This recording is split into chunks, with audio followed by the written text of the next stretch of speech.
नमस्कार दोस्तों, मैं राजकुमार मौर्य प्रखर इंडिया यूट्यूब मंच पे आपका स्वागत है। यूपी की 9 विधानसभा सीटों पर उपचुनाव हो रहा है। समाजवादी पार्टी उत्तर प्रदेश के उपचुनाव के साथ साथ 2027 के विधानसभा चुनाव की तैयारी कर रही है। इसके लिए समाजवादी पार्टी के मुखिया अखिलेश यादव अपने पीडीए के नारे को बुलंद कर रहे हैं। जैसा कि आप लोगों ने देखा होगा, 2024 के इस लोकसभा चुनाव में समाजवादी पार्टी ने पीडीए के आधार पर टिकट दिया और बेहतरीन सफलता हासिल की। अब समाजवादी पार्टी 2027 के विधानसभा चुनाव में इस पीडीए को पूरी तरह से लागू करना चाहती है। इसके लिए समाजवादी पार्टी ने 2024 के इस उपचुनाव में भी आपने देखा होगा पीडीए के लोगों को टिकट दिया है। अब समाजवादी पार्टी पीडीए के उन नेताओं को बड़ी बड़ी जिम्मेदारी सौंप रही है जिससे समाजवादी पार्टी में आने वाले समय में और भी वोट बढ़ सके। जैसा कि आप सब जानते हैं, मौर्य कुशवाहा शाक्य सैनी समाज के नेता के तौर पर बीजेपी ने केशव प्रसाद मौर्य को खड़ा किया है।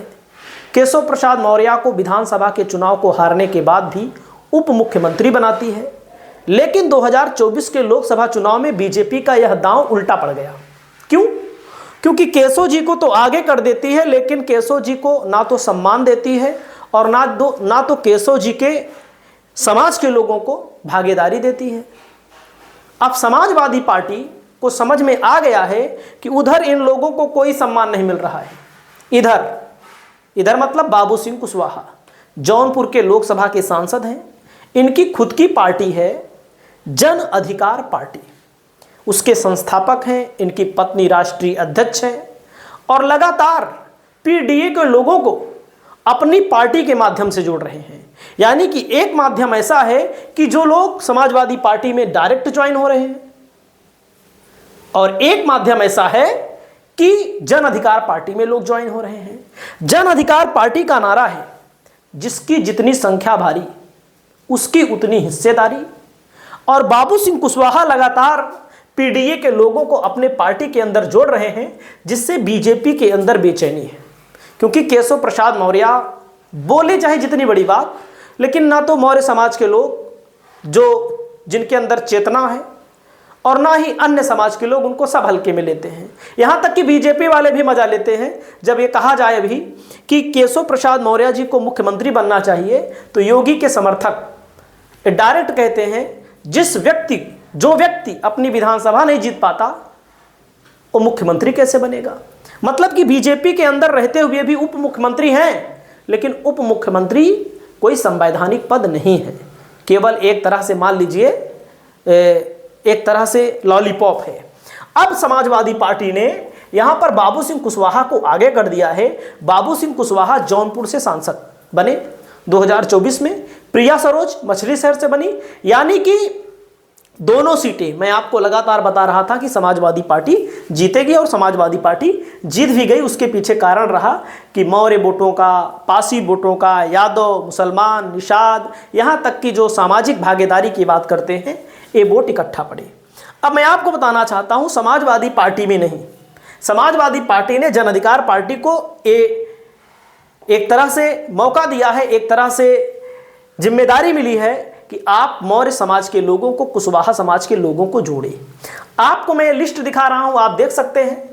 यहां पर जन अधिकार पार्टी और समाजवादी पार्टी दोनों एक ही है, क्योंकि जिनको भी चुनाव लड़ाएंगे अखिलेश यादव अपने सिंबल पर लड़ाएंगे और समाजवादी पार्टी का सिंबल होगा और जन अधिकार पार्टी का प्रत्याशी होगा 2027 में। जिला संरक्षक बनाया गया है यमुना पार। यमुना पार मतलब समझ रहे हैं, जो फूलपुर में उपचुनाव हो रहा है, जो प्रत्याशी आए हुए हैं उनको बाहरी बताया जा रहा है यमुना पार के ही हैं। अनिल कुमार कुशवाहा को जिम्मेदारी दी गई है, पिता हैं रामराज कुशवाहा, जसरा प्रयागराज से। समझ रहे हैं, इनको जिला संरक्षक बनाया गया है। जिला अध्यक्ष बनाया गया है सतीश कुशवाहा और अमरनाथ कुशवाहा, इनके पिताजी का नाम राजापुर गोहनिया जसरा से हैं। जिला अध्यक्ष गंगा पार आलोक मौर्य, अशोक कुमार मौर्य। और वहीं पर महानगर अध्यक्ष बनाया है स्नेहिल कुशवाहा, चंद्रकेश कुशवाहा। यानी कि मौर्य समाज की भागीदारी देने वाली कोई पार्टी उस तरह से नहीं है, कोई पार्टी नहीं है। जैसे महान दल है, उसका कोई मतलब नहीं निकलता अभी क्या, पिछले दिनों भी कोई मतलब नहीं रहा। और वहीं पर दोस्तों क्या नाम है, स्वामी प्रसाद मौर्य जी ने भी पार्टी बनाई है, अभी नई नई पार्टी है, उसका कोई विशेष मतलब अभी नहीं निकल रहा है।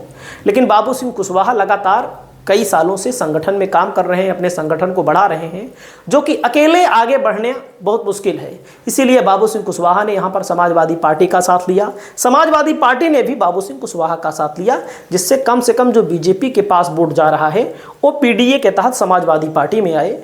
और इस लिस्ट के माध्यम से ही नहीं, मैं आपको बताना चाहता हूँ कि तमाम ऐसे लोग चाहते हैं कि कम से कम पीडीए के नारे को अखिलेश यादव बेहतर तरीके से बुलंद करें।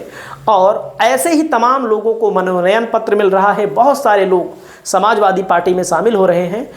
और एक बात मैं बता दूं, जो केशव प्रसाद मौर्य हैं उनकी लोकप्रियता खत्म लगभग हो चुकी है। बीजेपी अगर होती तो आप खुद समझिए विधायक बन जाते, विधायक ही नहीं बन पाते। लोकसभा का चुनाव फूलपुर उनका रहा कभी 2014 में, अब की कैसे जीते हैं आप सब जानते हैं। फूलपुर में वहाँ का मौर्य इसलिए भी नाराज है कि अमरनाथ सिंह मौर्य हार गए, पटेल बन गया और मौर्य जीतने वाला था, पहली बार कोई मौका था, उनको हरा दिया गया। वहीं पर आप समझ रहे हैं फूलपुर में उपचुनाव भी हो रहा है। तमाम कंडीशन को देखते हुए अखिलेश यादव पीडीए को आगे बढ़ा रहे हैं। आपकी जो भी राय हो आप अपनी राय को बताइएगा। नमस्कार।